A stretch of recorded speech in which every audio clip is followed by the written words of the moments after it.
les enfants, on a tendance à penser qu'ils ne sont au courant que de la partie en fait, sombre de l'histoire de leurs ancêtres, c'est-à-dire à partir du moment où leurs ancêtres sont partis en esclavage. Mais il faut savoir que l'histoire de l'homme noir est plus grande que ça. En fait, l'esclavage n'est qu'une goutte d'eau dans l'histoire de l'homme noir. Et en fait, nous tenons ici aujourd'hui à montrer cela. Avant l'esclavage, eh ben, il y avait d'autres choses que l'homme noir a fait. Par exemple, à l'Égypte antique, eh ben, l'homme noir, il a construit des pyramides, c'est eux qui ont inventé les mathématiques, la médecine, ils ont fait beaucoup de choses. Il y avait des rois, des reines, des médecins, des scientifiques.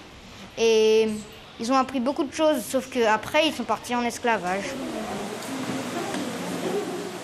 À l'époque de l'Égypte antique, les Africains utilisaient une technique à anneaux dans le sable. Avec un bâton, ils traçaient pour calculer. Pour faire 43, nous allons mettre 4 barres à l'horizontale pour faire 40 et 3 barres à l'horizontale pour faire 3. Le renvers, c'est ce que je devrais compter. Du coup, je vais compter une zone.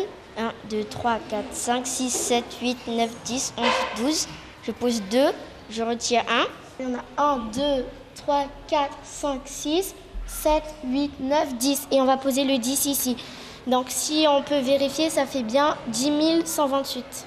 Chaque enfant devra se réapproprier son histoire, peu importe sa couleur, son origine.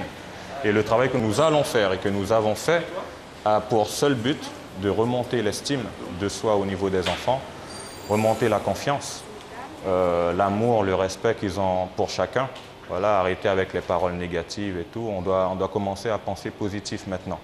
Donc aujourd'hui, autour de moi, j'ai de futurs présidents, de futurs ministres, de futurs chefs d'entreprise. Ils n'ont qu'à prendre conscience de cela et ils arriveront à faire de grandes choses.